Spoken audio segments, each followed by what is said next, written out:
Welcome to my Traveling Color Studio. This is the second video in a three-part series where I am demonstrating how I frame watercolors without glass. So for this video, I am going to show you how I make watercolor panels that then you can paint on, varnish, and frame. I love to paint on these panels when I'm out painting on location, and especially during plein air events. That's why I started making these panels, so that I could have a surface that acted the way I was used to, and it really acts like paper that I like. So let's show you how to do that. Now, the process of making these panels is very similar to adhering painting that's already been painted to board, which is what we did in the first video, but there are some key differences. First, let's go over the supplies that you're going to need.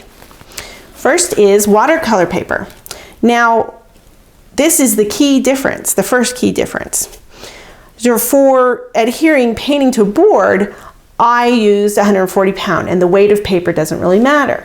However, when I'm making a panel to paint on, I found that if I used 140 pound, that it didn't act the way I wanted it to act. So I used 200 pound or greater, and that seems to work.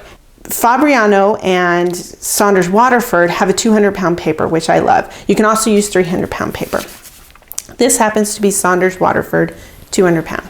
The second supply you're going to need is Gatorboard, and this is 3/16 inch thick, and I buy it in bulk and then I cut it myself, and you can buy it at a couple sources online. The one I like is foamboardsource.com, and I will put a link in the description.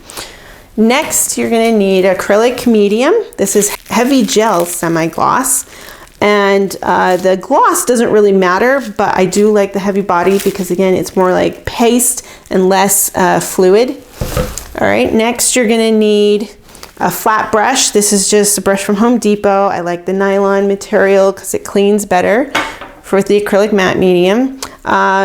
This is a palette knife, and you're going to need some paper towels. You're also going to need pencil and a ruler, as well as a rubber roller and a utility knife, and then a mat cutter for cutting the paper and cutting the board. Now, for this video, I'm not going to show you how to cut the board, but you can see that from video 1. I had already cut a 10 by 10 for this video. So, and then I also cut watercolor paper 10.5 by 10.5, and that's so that I had at least a 1/4 inch border around the board. Okay, and that will help us when we adhere it and then trim it to give us a nice clean edge. The first step we need to do after cutting the board and the paper is to apply the acrylic medium to the board. Okay, we're going to get out some paper towels so we have a clean place to put our brush.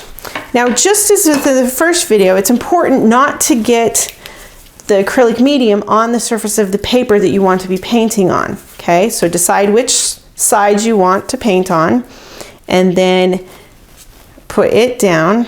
Now we're going to go ahead and just slap some of this acrylic medium onto the board, scoop it out with the palette knife, and we use the brush to distribute it.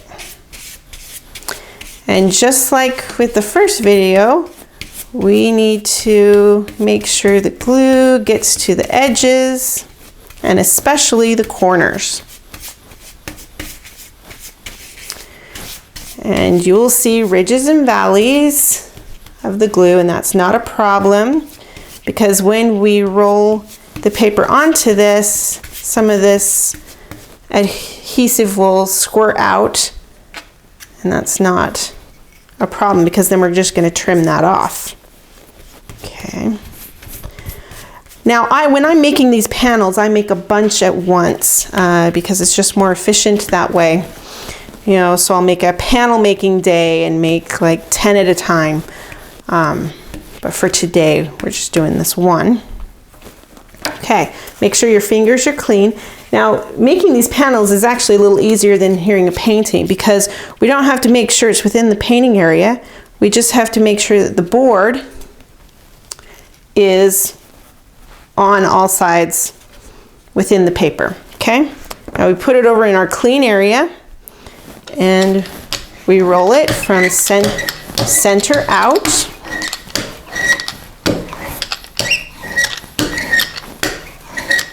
Okay.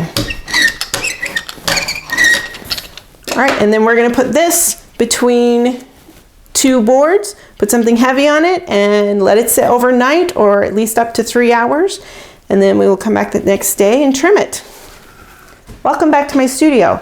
The panel has now dried and now we need to check the corners to see that they've all been tacked down. And I see that one of them is not quite down. So I don't know if you can see that, but there's a little give there. So let me show you what I do.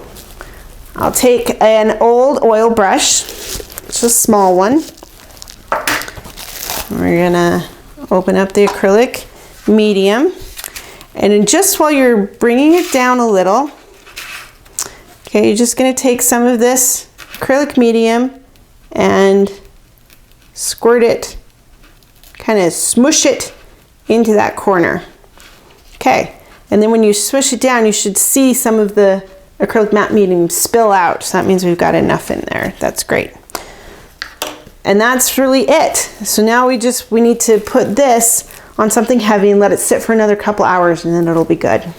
All right, welcome back. I've let that sit for another couple hours and it looks like it's adhered pretty good. So now we can trim the edges. So just the same as we did with the first video. You want a utility knife, and I have a plastic mat to protect my table. And you want the blade to be pretty new so that you get a nice clean edge. And you just start on one edge and you want to press into the board and you're gonna cut off the excess glue. All right, and just do all 4 sides. Now you have a panel that you can go paint on. So you can go plein air paint with this, varnish it, and then frame it. And we'll go over all that in the 3rd video of this series. Until then, if you have any comments or questions, please leave them below or through my website, briennembrown.com. And until then, happy painting.